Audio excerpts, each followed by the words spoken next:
Challenge करते हैं। बकरी की भाषा अगर आप लोगों ने सुना होगा तो इतना अच्छा बोलती है कि हम लोग भी उसी की भाषा बोलने लगते हैं। क्या बोलती मालूम है? जहां से आए हैं वहां से मैं हूं, और आपको पता नहीं है यहां मैं हूं और मेरा, इसके अलावा और कुछ नहीं। यही सबसे बड़ा बंधन है मित्रों। जब से जीव ये ममता के बंधन में बौराया है, मेरा है और मैं हूं,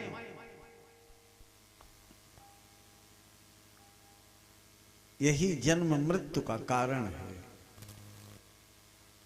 ईमानदारी के साथ आप अगर कभी अध्ययन करिए, आपके दुमदुमा गांव के सैकड़ों लोग 10 साल 15 साल पहले मैं आया था, तब से सैकड़ों लोग मर गए,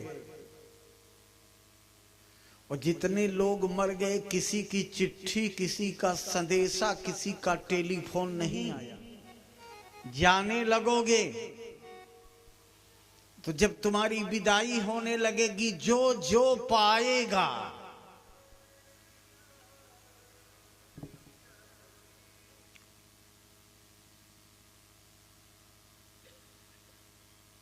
अपनी अपनी ओर हर व्यक्ति खींचेगा।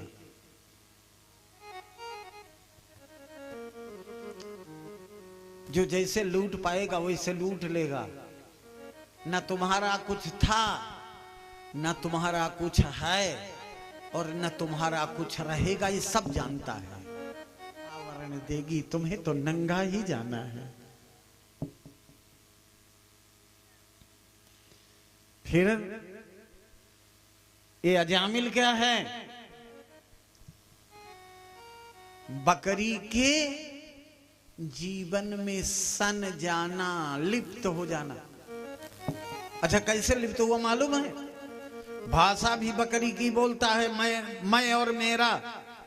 और यही नहीं, 400-600 बकरी पाल लिया था अजामिल, तो बकरिये को बना के खाता था, और बकरिये का गद्दा, बकरिये की रजाई, बकरी की तकिया, बकरी की मड़ही, बकरीन का सब जूता, चप्पल, बेल्ट, इनर, सब बकरी। इसीलिए नाम पड़ गया अजामिल। करोड़ों खड़ अजामिल की तरह इस भवसागर से पार करने वाला नाम आश्रय। एक दिन महात्मा आए, इस देश के संत लोग ये शिक्षा देने जाया करते हैं। जा दीन संत पाहुने आवत, जा दीन संत पाहुने आवत, जा दीन संत पाहुने आवत, जा दीन संत पाहुने आवत। तीर्थ सकल स्नान किए फल, तीर्थ सकल स्नान किए फल, जय सोई दर्शन पावन, जा दिल संत पाहुने आवत, जा दिल संत पाहुने आवत, जा दिल संत पाहुने आवत।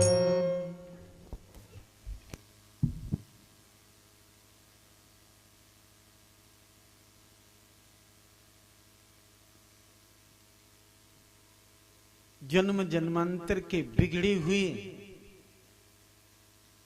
मार्ग को ठीक करने के लिए संत आते।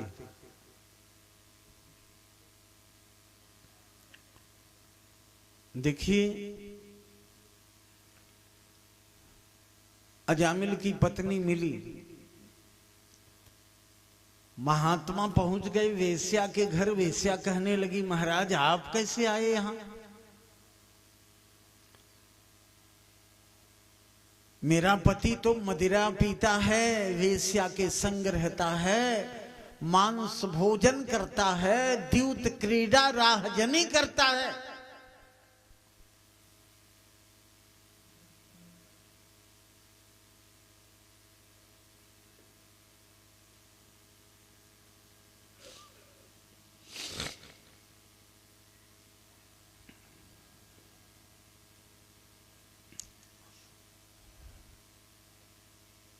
संत गए, एक पेड़ के नीचे बैठ गए। फिर वेश्या सोचने लगी। मन दो प्रकार के कर्मों में ज्यादा लगता है, कभी कभी पुण्य में मन लगता है, कभी कभी पाप में मन लगता है। अच्छा, मैं आपसे पूछना चाहता हूं, मेरा एक अध्ययन है, जिसके पूर्व जन्म का पाप शरीर में सिर पर रहता है, उसका पाप में ज्यादा मन लगता है, और जिसका पुण्य पूर्व जन्म का शेष रहता है, उसका पुण्य में मन ज्यादा लगता है। अगर पाप में मन लगता है तो आपको समझ लेना चाहिए कि मेरे पूर्व जन्म का पाप मेरे सिर पर है, और अगर पुण्य में मन ज्यादा लगता है तो आपको समझ लेना चाहिए कि मेरे पूर्व जन्म का कोई न कोई पुण्य है जो हमको पुण्य की ओर ले जा रहा है।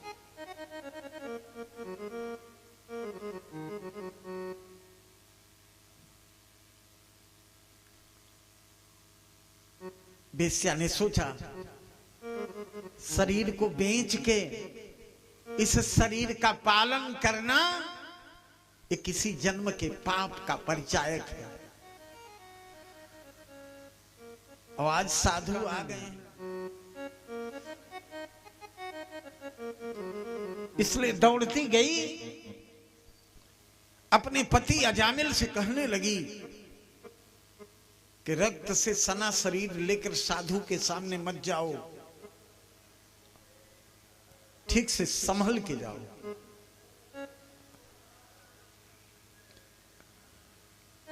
और जाकर अजामिल महात्माओं के चरणों में लेट जाता है।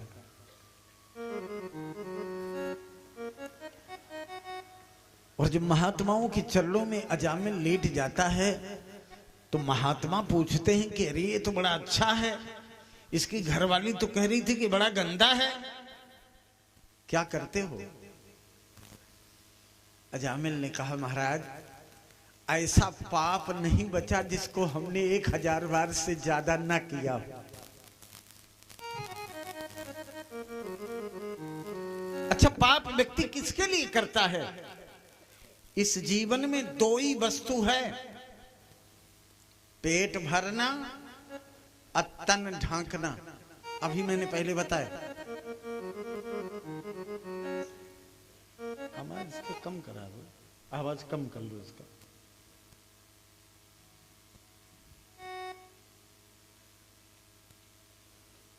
पेट भरना और तन को ढांकना। अच्छा, आप बताइए, पेट कितना भरता है? 2 रोटी 4 रोटी। तन ढकने में कितना लगता है? ज्यादा से ज्यादा 10 मीटर 5 मीटर। और इसके लिए हम पाप क्यों करें? काम इतने आना है,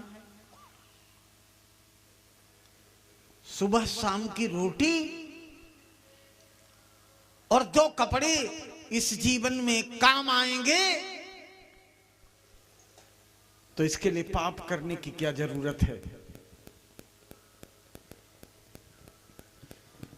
अजामिल के बात समझ में आई। अजामिल ने कहा, जो कर चुके हैं उसका क्या होगा महाराज? उसका निवारण कैसे होगा,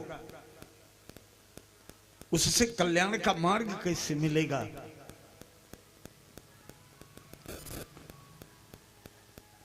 महात्माओं ने कहा एक काम करो, भगवान से संबंध बना लो।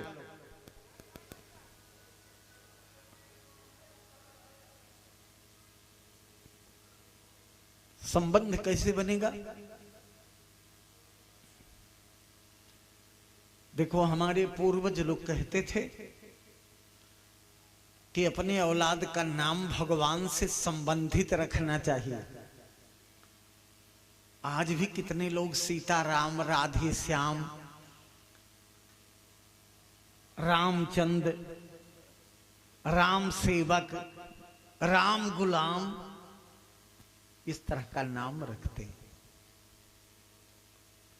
इससे क्या फायदा होता है?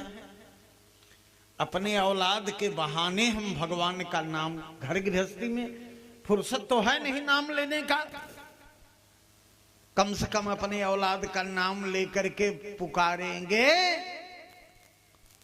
तो भगवान का नाम मुख से निकलता रहेगा। ये भी संबंध मुक्ति का साधन है। अपने पुत्र के संबंध से भगवान से संबंध बना लेना ये कमजोर पुण्य नहीं है। अजामिल से पूछा महात्माओं ने कि तेरे कितने बच्चे हैं? अजामिल ने कहा 9.5 बच्चे हैं महाराज। क्या नाम रखा है? अजामिल ने कहा अभी तक तो नाम रखा हूं रिनको, पिनको, टिनको, बबलू, डबलू, मंटू, पिंटू, चिंटू।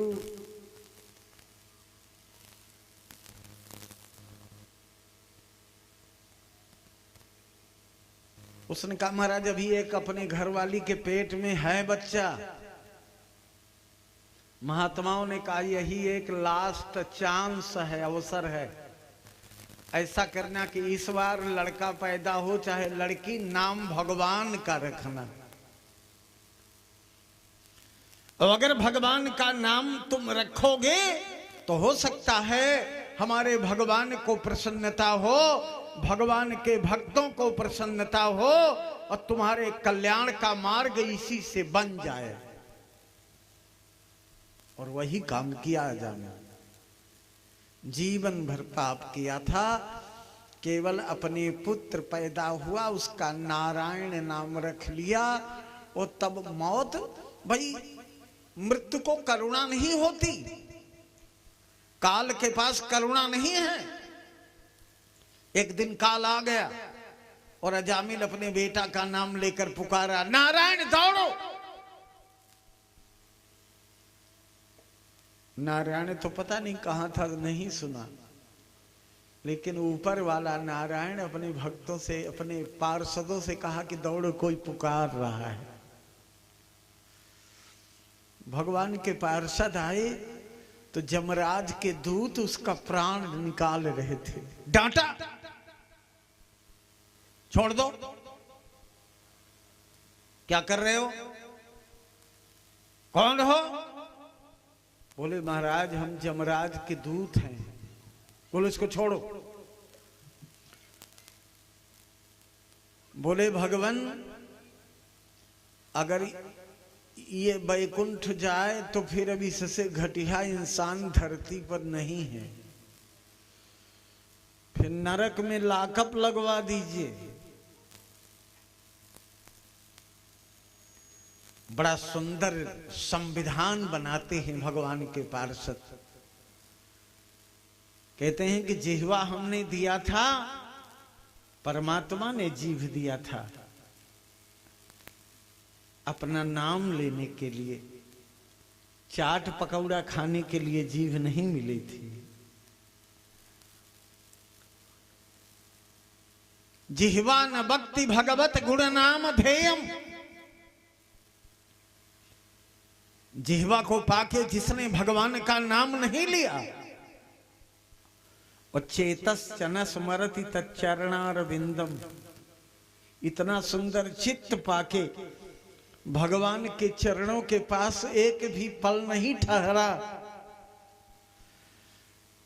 और कृष्णा यजो नमति अच्छिरे कदापि। गांव गांव में मंदिर बने हैं और मंदिर के डेहरी पर सिर को नहीं झुकाया। और ताना नयध्व मसतो कृत विष्णु कृत्याम, ये हाथ सुंदर और पैर बनाया था परमात्मा ने कि तीर्थों की यात्रा करके मंदिरों में जाके झाड़ू पोंछा माला जपना नहीं बनता, तो तीर्थ में गंगा के किनारे की घास उचारते तो बन सकता है ना। मंदिर के द्वार पर झाड़ू लगाते तो बन सकता है ना। ये भजन से कम नहीं। और यह संविधान लागू करके जमराज के दूतों को वापस कर दिया। और अजामिल केवल एक बार नाम लिया था, नारायण कहा था। 12 वर्ष तक बद्री वन में रह के जो देवताओं को, बड़े बड़े योगियों को, अमलात्मा महात्माओं को जो दुर्लभ गति है वो गति अजामिल को मिली।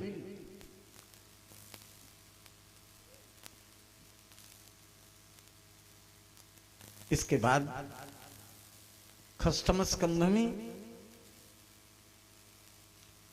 एक कथा आती।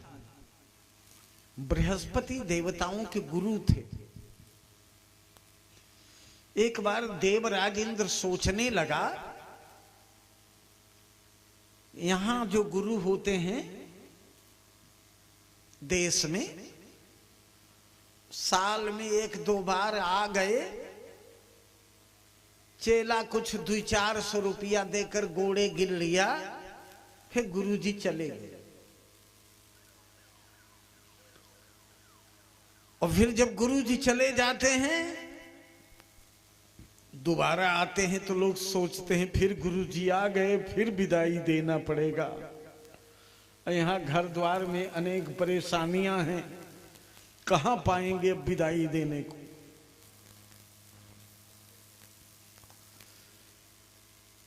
तो देवराज इंद्र वही चेला था।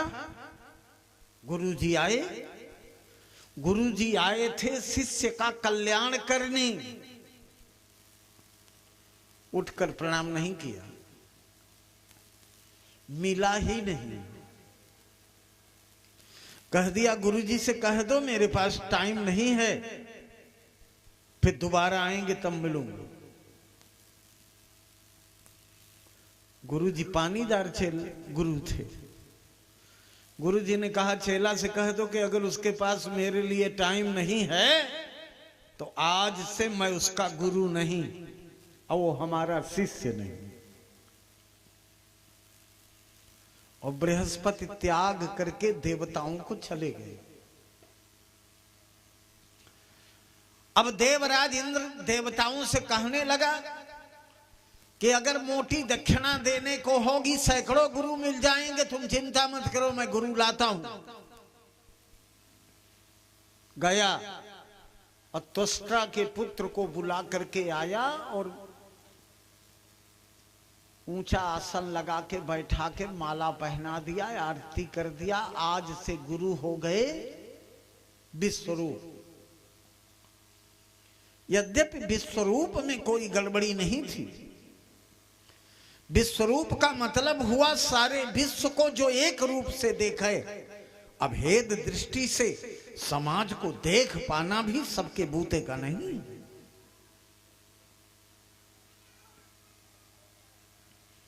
लेकिन विश्वरूप तो समान दृष्टि से देखने के कारण राजा बलि की पूजा ले लिए। और ये राजा बलि की पूजा से देवताओं को जलन हो गई।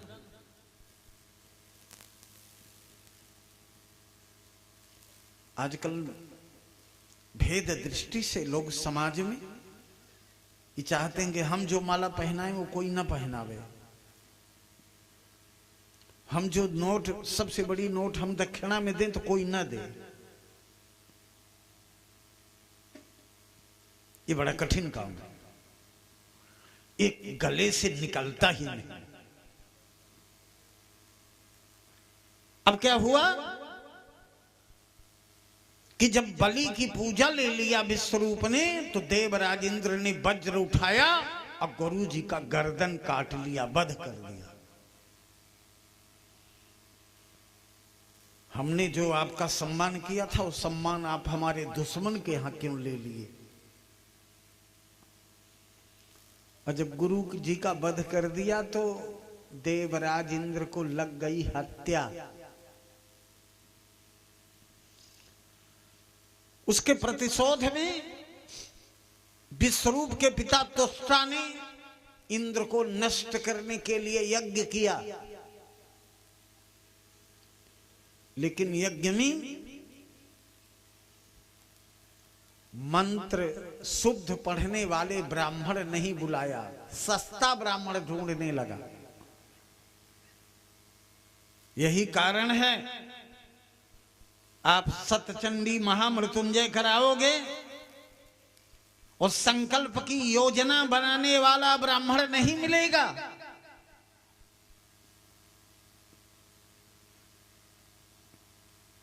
योग्य व्यक्ति मिलना चाहिए जो योजना बना सके। तो क्या होगा? दुष्टः शब्दः स्वरतो वर्णतो वा। वर्ण और स्वर में अगर दोष आया तो जजमानम हिनस्ति बाग वज्रम। वाणी ही वज्र बन करके जजमान का विनाश कर दे। इंद्र का शत्रु इंद्र को मारने के लिए यज्ञ किया, लेकिन जो लड़का पैदा हुआ वृत्तासुर वही मर गया, क्योंकि अर्थ भेद बदल गया। इंद्रस्य शत्रु खष्टी तत्पुरुष होना चाहिए, तो हो गया बहुव्रीहि इंद्र शत्रुर्यस्य। यथेन्द्र शत्रु स्वरतो पराधा। अब महाराज हत्या लगी देवराज इंद्र को। हत्या छुड़ाने के लिए ब्रह्मादि देवता आए। हत्या को 4 भाग में बांटा गया। सुन लो, तुम्हारे लिए जरूरी। पहला भाग हत्या का जमीन को दिया गया। ऊसर हत्या है। ऊसर में न बसना चाहिए, न ऊसर का धान्य खाना चाहिए। दूसरी हत्या पानी को दी गई। जल की काई हत्या है, उस पानी को नहीं पीना चाहिए। तीसरी हत्या पेड़ों को दी गई। पेड़ का गोद हत्या है, गोद भी नहीं खाना चाहिए। और चौथी हत्या स्त्रियों को दी गई। 4 दिन तक स्त्रियां जब अपवित्र रहती हैं, इनको अपने पति के शयन में नहीं करना चाहिए। शयन पति को छूना भी नहीं चाहिए, प्रणाम भी नहीं करना चाहिए। जो नारी इसका परहेज नहीं करती वही विधवा होती है।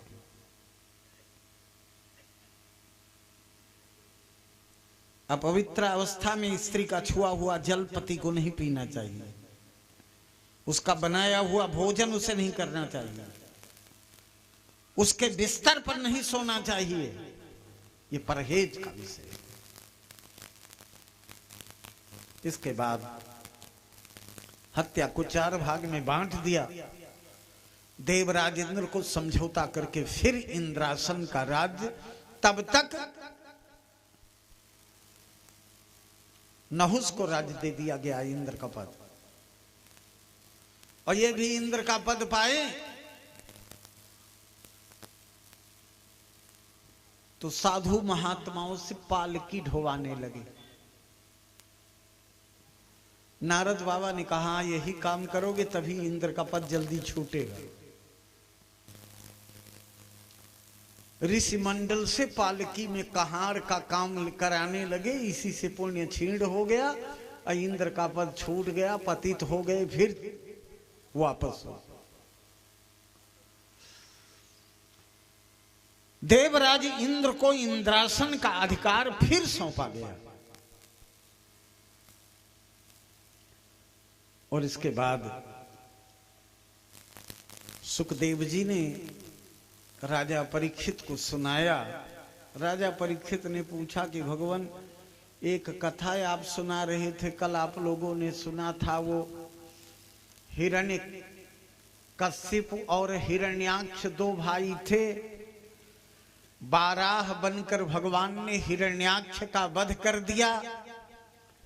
जब हिरण्याक्ष मारा गया तो फिर हिरण्यकशिप का क्या हुआ? भाई की मौत की खबर सुनकर हिरण्यकशिप बहुत दुखित हुआ और उसने अपने माता पिता के सामने संकल्प लिया कि जिस शत्रु ने मेरे भाई का वध किया है,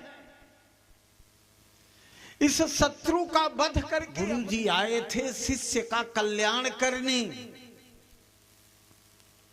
उठकर प्रणाम नहीं किया, मिला ही नहीं।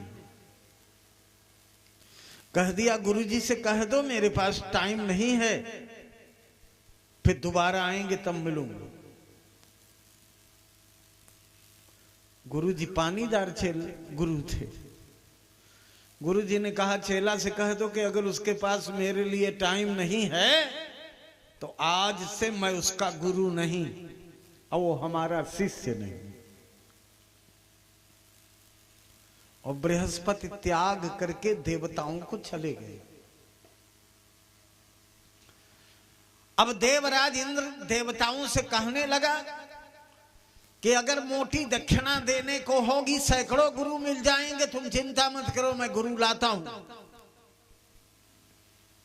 गया और त्वष्टा के पुत्र को बुला करके आया और ऊंचा आसन लगा के बैठा के माला पहना दिया, आरती कर दिया। आज से गुरु हो गए विश्वरूप। यद्यपि विश्वरूप में कोई गड़बड़ी नहीं थी। विश्वरूप का मतलब हुआ सारे विश्व को जो एक रूप से देखे। अभेद दृष्टि से समाज को देख पाना भी सबके बूते का नहीं।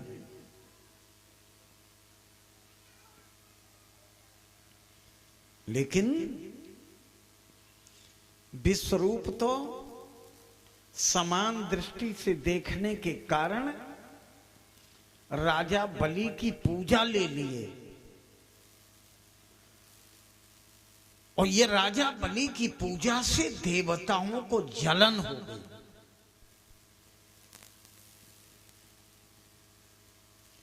आजकल भेद दृष्टि से लोग समाज में ये चाहते हैं कि हम जो माला पहनाएं वो कोई ना पहनावे। हम जो नोट, सबसे बड़ी नोट हम दक्षिणा में दें तो कोई ना दे। ये बड़ा कठिन काम है, एक गले से निकलता ही नहीं। अब क्या हुआ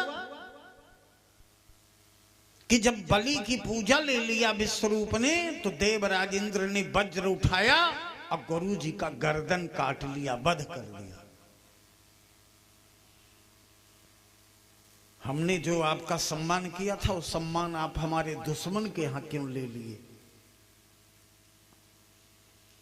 और जब गुरु जी का वध कर दिया तो देवराज इंद्र को लग गई हत्या।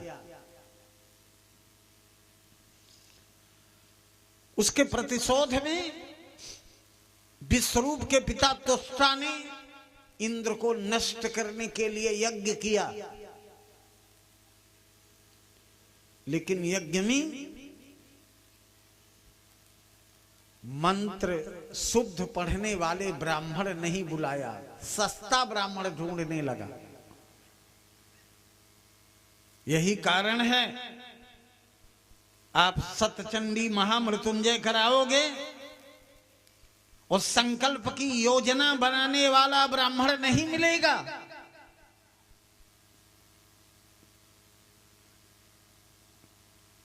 योग्य व्यक्ति मिलना चाहिए जो योजना बना सके। तो क्या होगा? दुष्टः शब्दः स्वरतो वर्णतो वा। वर्ण और स्वर में अगर दोष आया तो यजमानम हिनस्ति बाग वज्रम। वाणी ही वज्र बन करके यजमान का विनाश कर देगा। इंद्र का शत्रु इंद्र को मारने के लिए यज्ञ किया, लेकिन जो लड़का पैदा हुआ वृत्तासुर वही मर गया, क्योंकि अर्थ भेद बदल गया। इंद्रस्य शत्रु खष्टी तत्पुरुष होना चाहिए, तो हो गया बहुव्रीहि इंद्र शत्रुर्यस्य। यथेन्द्र शत्रु स्वरतो पराधा। अब महाराज हत्या लगी देवराज इंद्र को। हत्या छुड़ाने के लिए ब्रह्मादि देवता आए। हत्या को 4 भाग में बांटा गया। सुन लो, तुम्हारे लिए जरूरी। पहला भाग हत्या का जमीन को दिया गया। ऊसर हत्या है। ऊसर में न बसना चाहिए, न ऊसर का धान्य खाना चाहिए। दूसरी हत्या पानी को दी गई। जल की काई हत्या है, उस पानी को नहीं पीना चाहिए। तीसरी हत्या पेड़ों को दी गई। पेड़ का गोद हत्या है, गोद भी नहीं खाना चाहिए। और चौथी हत्या स्त्रियों को दी गई। 4 दिन तक स्त्रियां जब अपवित्र रहती हैं, इनको अपने पति के शयन में नहीं करना चाहिए। शयन पति को छूना भी नहीं चाहिए, प्रणाम भी नहीं करना चाहिए। जो नारी इसका परहेज नहीं करती वही विधवा होती है।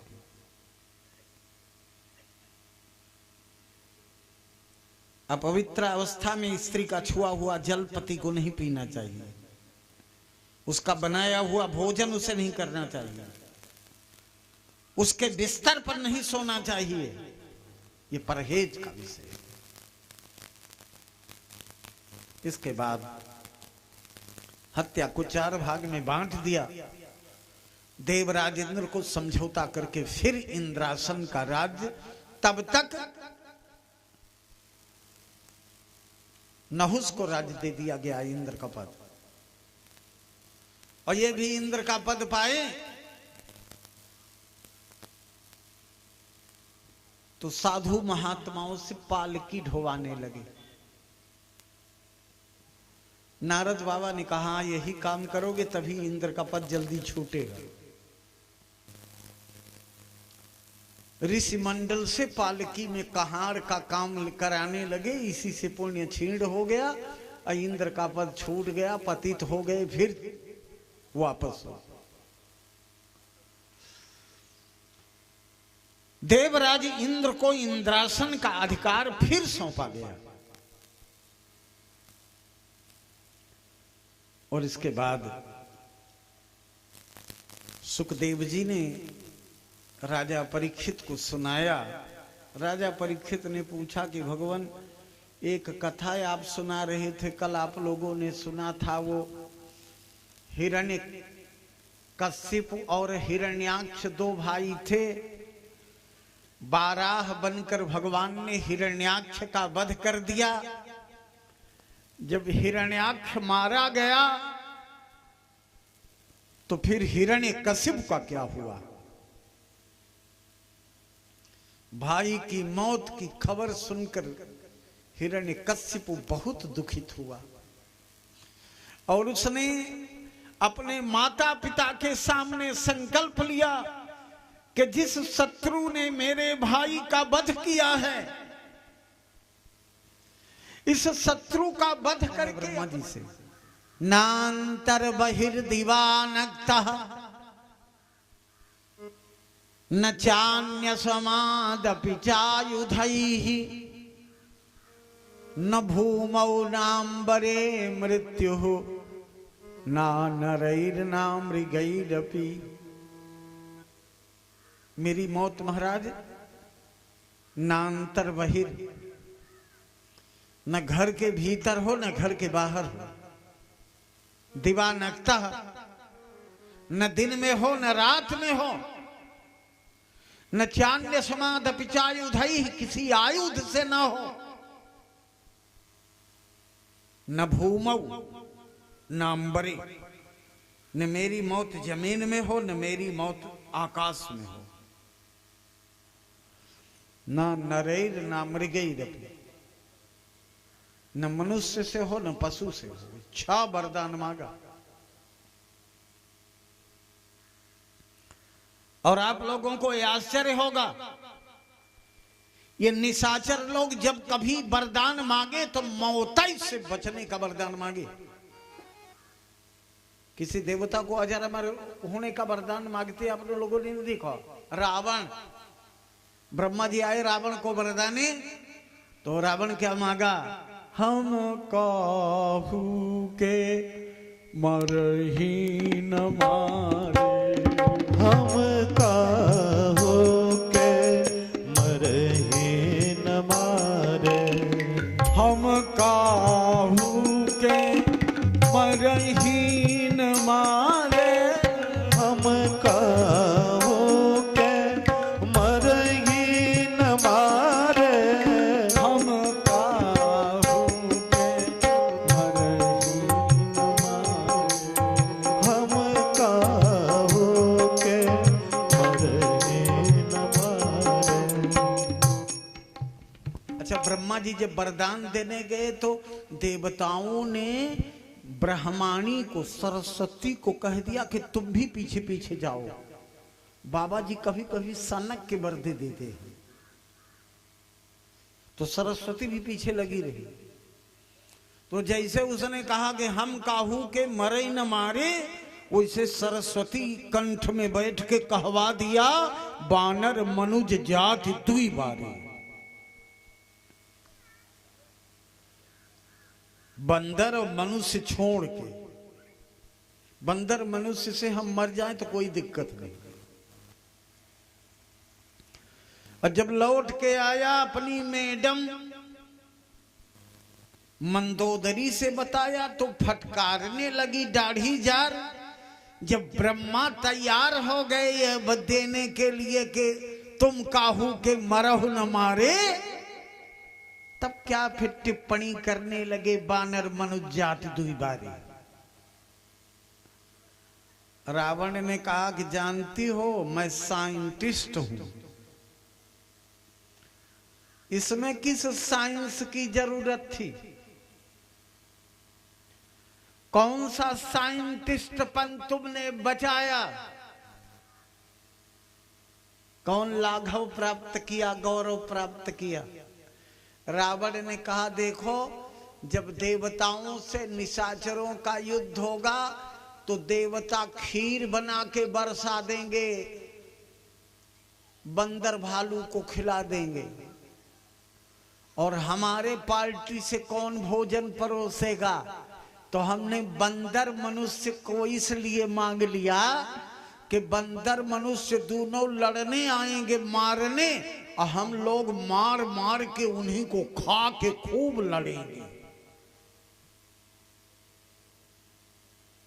मंदोदरी ने कहा जब मौका आएगा तो मैं पूछूंगी। आए हनुमान जी। जब हनुमान जी आए तो चलते समय हनुमान जी ने गर्जना किया। चलते समय तो गर्भ स्रवहि सब निश्चर घरनी, निशाचरियों की घरनियों का गर्भ स्रवित हो गया। मंदोदरी ने पूछा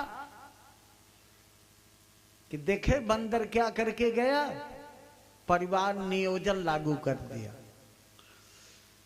महाराज, आपके भी गर्जना करने से देवताओं की पत्नियों का गर्भ स्रवित होता था, लेकिन बंदर ने जब से गर्जना कर दिया तब से निशाचरियों के पेट में बालक रुकना बंद हो गया।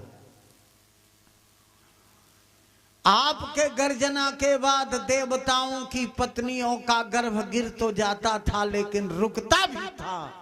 लंका में अब प्रसव होना बंद हो गया। और आपने कहा था कि मैंने बंदर से मांगा है लड़ने के लिए, भोजन करूंगा। एक बंदर आया था, राम जी का सेवक। जितने निशाचर थे सबके अपच हो गया था पेट में, खाए क्यों नहीं उसे।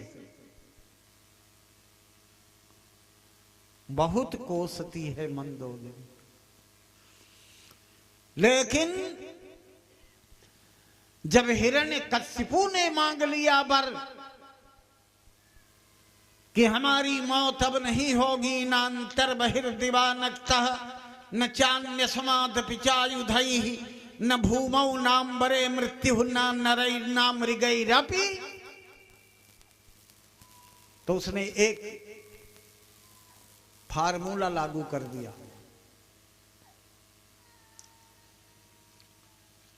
जत्र जत्र द्विजा गावो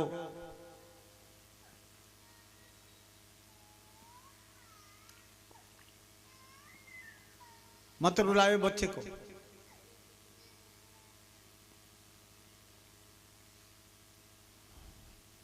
महिलाओं की आदत होती है, जब देते हैं कोई उपद्रव नहीं हो रहा है तो बच्चे को चिटकी काटती है और चिटकी काट के रुलाती हैं कि कथवा तो बंद हो किसी तरह से। मैं आपके, ये तो प्रयागराज जिला है, यहां की बात नहीं।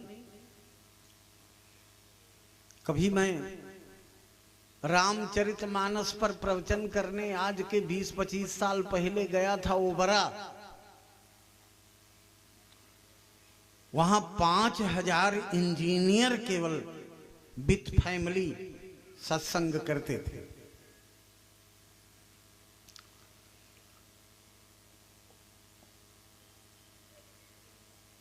और व्यस्तता ज्यादा रहती है जब, तो रात में होता है। वहां रामचरितमानस 2 बजे रात तक होता था। लास्ट मंच हमको मिला 1 बजे से 2 बजे तक बोलने। और जब हम शुरू किए तो एक मैडम 1 साल का लड़का लेकर आगे बैठी थी। जब उसने देखा कि बाबा अच्छा राग तान रहा है, ये ले जाएगा सारी रात खींच के, उसने बच्चे को जोर से चिटकी काटा। अब हमारी धारा टूट गई। हमने हाथ जोड़ा, देवी जी इसको चुप करा लो। फिर 10 मिनट बाद चिटकी, फिर 10 मिनट बाद चिटकी, 3 बार रुलाई बच्चे को। जब तीसरी बार जोर से हम डांटे तो उठ के खड़ी हो गई। पढ़ी लिखी मैडम थी।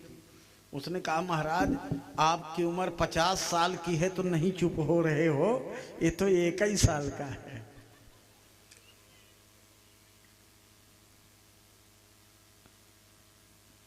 मेरा कहने का तात्पर्य, हिरण्यकशिपु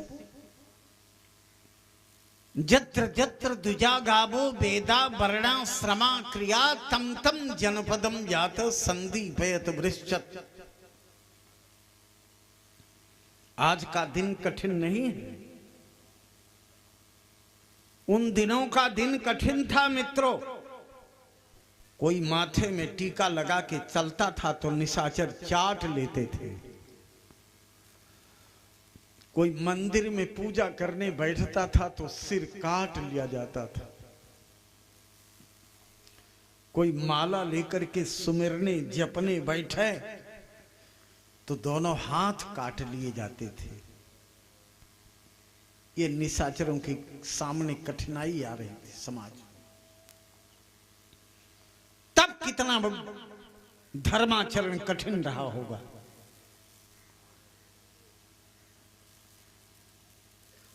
महाराज परमात्मा को पता चल गया कि हिरण्यकश्यपु अत्याचार कर रहा है, इसलिए हिरण्यकश्यपु के घर में एक लड़का पैदा हो गया।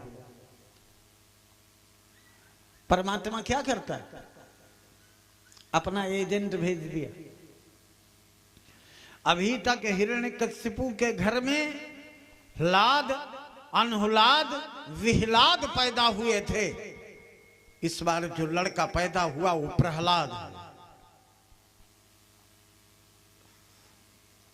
वो प्रहलाद को मारने का यत्न हिरण्यकश्यपु करता है। गिर से गिराया प्रहलाद को प्रमादियों ने, सेज सी बना ली कृपानाथ निज बाहों की। जल्लादों को सौंप दिया, प्रहलाद को उत्तुंग शिखर पर ले जाकर ढकेल दिया, पर्वत के नीचे गिरा दिया। और नीचे गिरने के बाद प्रहलाद के एक खरोंच भी शरीर में नहीं था।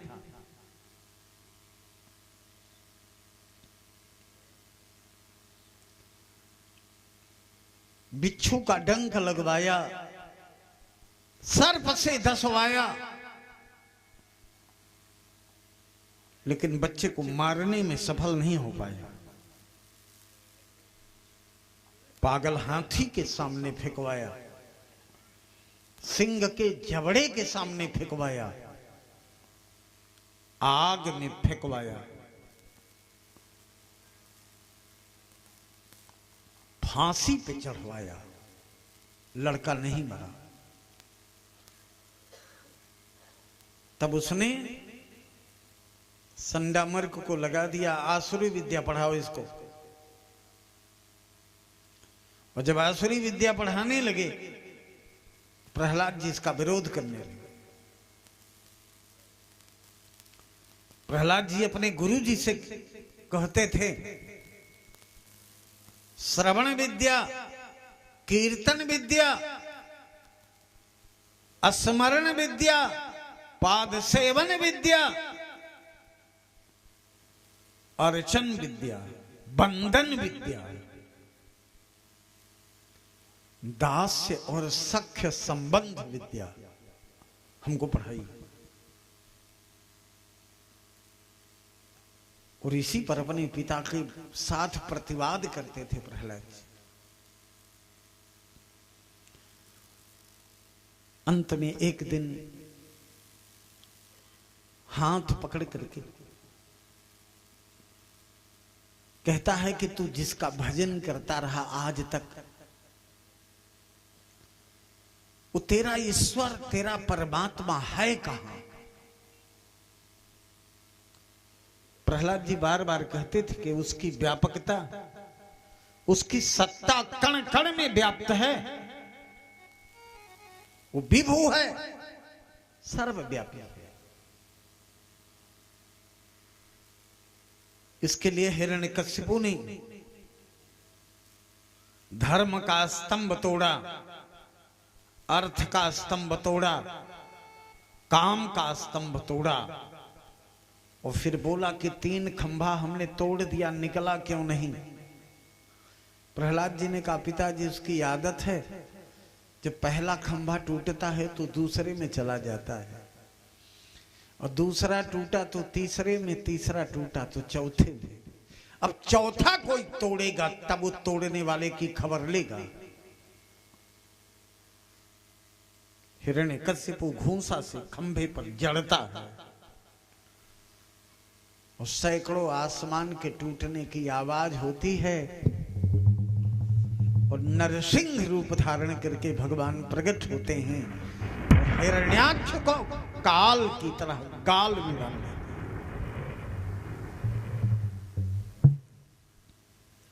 जैसे चटाई की, कभी आपने देखा होगा सिंह के हाथ जटाई चटाई पड़ जाए तो उसकी एक एक सींग खींच लेता है। ऐसे हिरण्यकशिपु के शरीर को चिथड़ा करके एक एक नस निकाल लिए और नसों का माला पहन करके खून के फव्वारे से नरसिंह नहाए। ब्रह्मादिक देवता स्तुति करने के लिए दौड़े, कहने लगे जय हो जय हो जय हो जय हो। भगवान डाढ़ हिला के दांत निकाल के दौड़े ब्रह्मा की ओर। अच्छा, घर में भी कभी कभी असामंजस्य, आप लोग इस बात को समझो। जैसे घर में दो गार्जियन होते हैं, एक मां एक बाप।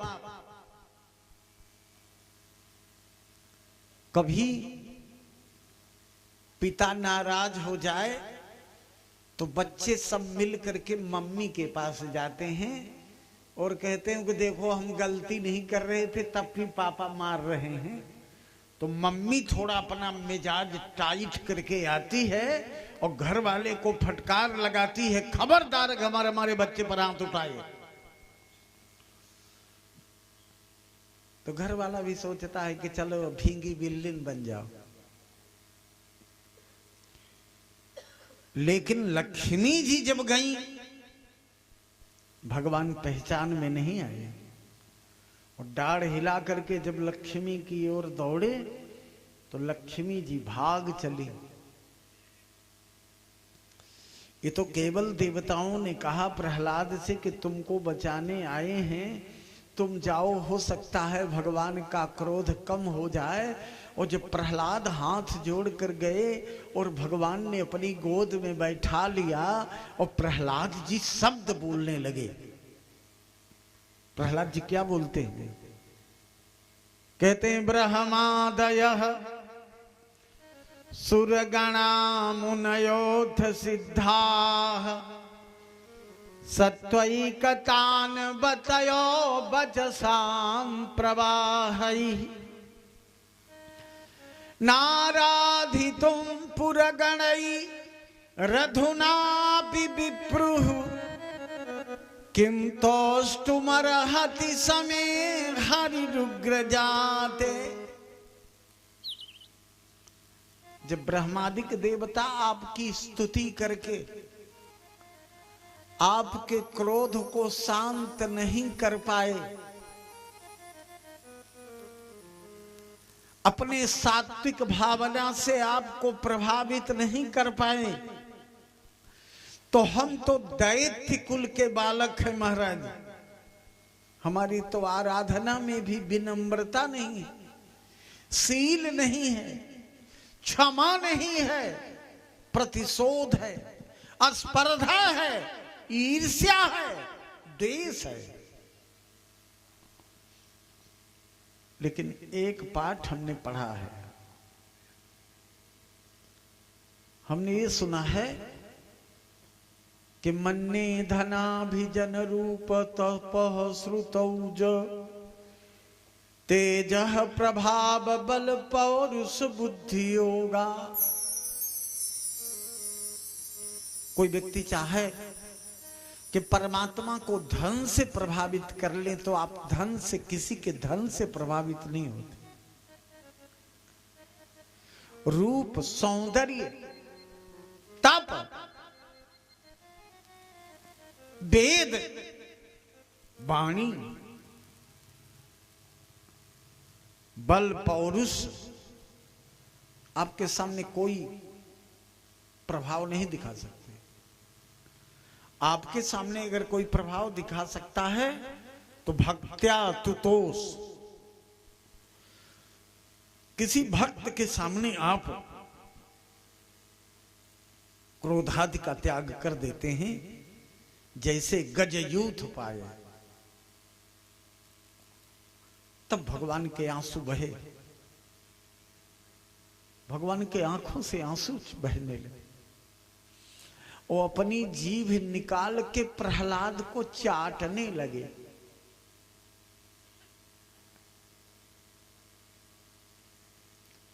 ऐसा लगता है कि भगवान इसीलिए पशु बने थे। मनुष्य की मां और पशु की मां। मनुष्य का बच्चा गंदा हो जाए तो ये साबुन से, कपड़े से, पानी से उसको साफ कर लेती है, लेकिन गाय का बच्चा गंदा हो जाए तो उसको जीभ से साफ करती है।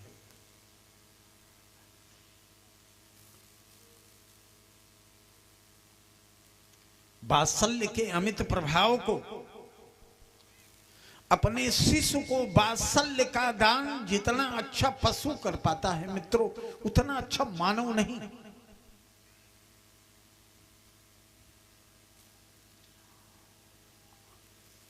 बार बार भगवान प्रहलाद से पूछते हैं कुछ मांगो।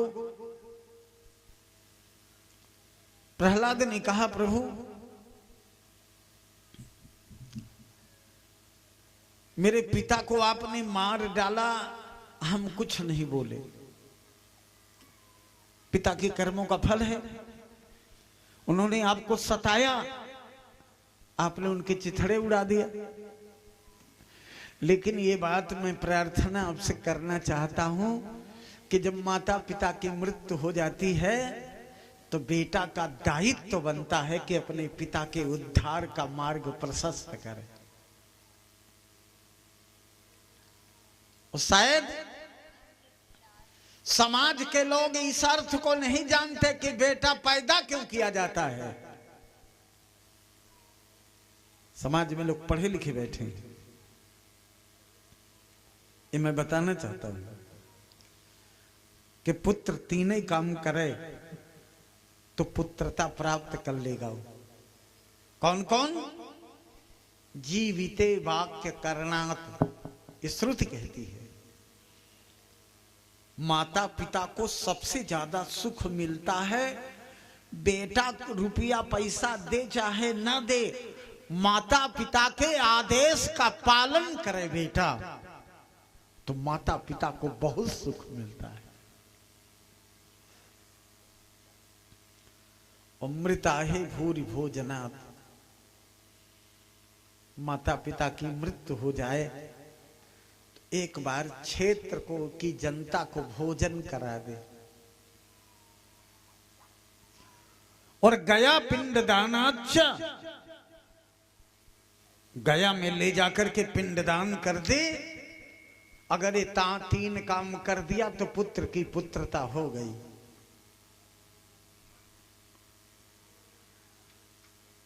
भगवान ने कहा कि तुम्हारे जैसे भक्त हृदय औलाद जिस खानदान में पैदा होता है प्रहलाद, वो त्रिह सप्तभी पिता पूतः पितृभि सहते नघ, उसके पिता पुत्र की 7 पीढ़ी, माता की 7 पीढ़ी पिता की और 7 पीढ़ी ननियाल की।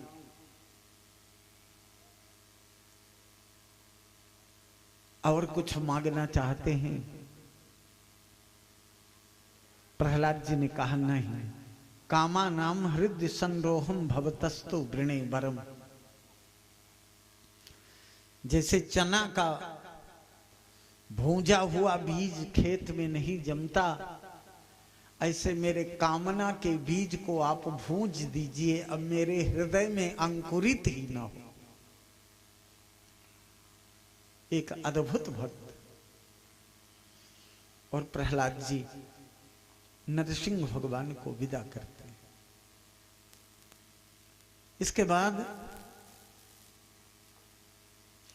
8वें स्कंध में राजा परीक्षित ने पूछा, भगवान की भक्ति करने का अधिकार पशु को भी है कि नहीं?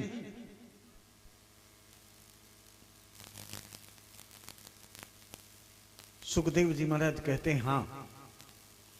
एक पशु की कथा हम सुनाते हैं आपको। आसीद गिरिवरो राजन त्रिकूट इति विश्रुतः क्षीरोदेनावृतः श्रीमान योजनायुतमुच्छितः।